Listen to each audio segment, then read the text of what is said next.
વડોદરાની વિશ્વામિત્રી નદીની જળ સપાટી બાદ વધારો, નીચાણવાળા વિસ્તારોના નાગરિકોનું સ્થળાંતર કરાયું। એનડીઆરએફની 2 ટીમોને તૈનાત કરાઈ છે। વડોદરામાં કરવામાં આવી છે ટીમોને તૈનાત। ફાયર ટીમ, પાલિકાની ટીમ દ્વારા ઉઠાવી જહેમત। વડોદરાવાસી માથે ફરી આકાશી આફત દેખાઈ રહી છે। આજના દિવસ માટે વડોદરામાં શાળામાં રજા રખાઈ છે। ત્યારે વડોદરામાં વિશ્વામિત્રી નળ સપાટીની વધતા લોકોની ચિંતા પણ વધી છે। મહત્વનું છે કે એનડીઆરએફની 2 ટીમો વડોદરામાં તૈનાત કરાઈ છે। આજે શાળામાં રજા જાહેર કરાઈ છે। ફાયર ટીમ, પાલિકા ટીમ જહેમત ઉઠાવી રહી છે।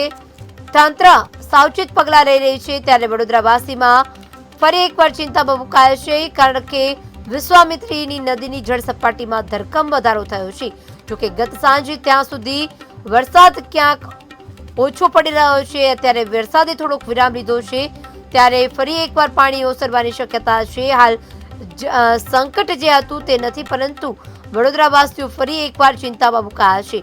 મહત્વનું છે કે તંત્રએ લોકોને અપીલ કરી છે કોઈ પણ પૂર જેવી સ્થિતિ સર્જાય તેવી અફવાઓથી દૂર રહેવું, કારણ કે તેવું કોઈ પણ સંકટ તોડાઈ નથી રહ્યું। હાલ વડોદરામાં જે છે તે સ્થિતિ થાળે પડી ગઈ છે અને વરસાદે વિરામ લીધા બાદ પાણી પણ નીચે ઓસરી રહ્યા છે। નદીમાં આપણે સૌ જાણીએ છીએ 22 ફૂટના લેવલ પર પહોંચી ચૂકી છે।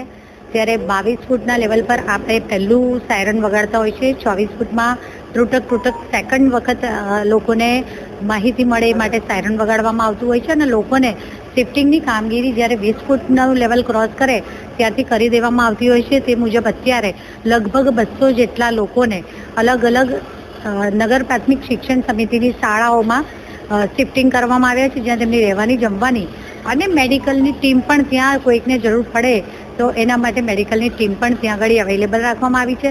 તો સાથે સાથે જે પણ અસરગ્રસ્ત વિસ્તારો હોય એના માટે લગભગ 150 જેટલા તરાપાની ઓલરેડી આપણે વડોદરા મહાનગરપાલિકા દ્વારા વ્યવસ્થા કરી દેવામાં આવી હતી।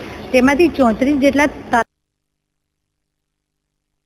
વિસ્તારમાં કે જ્યાં મોસ્ટલી અફેક્ટેડ એરિયા છે, જ્યારે પૂર આવે છે અને પાણી ભરાઈ જાય છે અને તકલીફ પડતી હોય છે, તેવા 40 જેટલા સ્થળોએ તરાપા ગોઠવી દેવામાં 34 જેટલા સ્થળોએ ગોઠવી દેવામાં આવ્યા છે। બીજા 6 પણ ત્યાં સ્ટેન્ડ ઓવર રાખવામાં આવ્યા છે અને કુલ 150 જેટલા તરાપાની વ્યવસ્થા આપણે તૈયાર કરીને રાખેલી છે। અત્યારે ડિનર માટે લગભગ 2000 લોકો જમી શકે તેટલું ભોજનની વ્યવસ્થા કરવામાં આવી છે। તો સાથે સાથે જે સવારથી અત્યાર સુધીમાં વડોદરામાં લગભગ 3.5 થી 4 ઇંચ વરસાદ વરસી ચૂક્યો છે। આજુબાજુના કેચમેન્ટ એરિયામાં પણ લગભગ 3 ઇંચ જેટલો વરસાદ થયો છે। કાલાઘોડા વિશ્વામિત્રી સપાટી અત્યારે 22.11 ફૂટ, એટલે પહેલું એલર્ટ 22 ફૂટનું હોય એને ક્રોસ કરી છે। આજુબાજુની સપાટી 213 ફૂટ છે, રોલ લેવલથી ઉપર ચાલી રહ્યા છે। આજે વડોદરા શહેરમાં ઓરેન્જ એલર્ટ છે સવારે 8:30 વાગ્યા સુધી। સદનસીબે વરસાદે વિરામ લીધો છે। લગભગ આજુબાજુનું લેવલ સ્ટેબલ થઈ ગયું છે।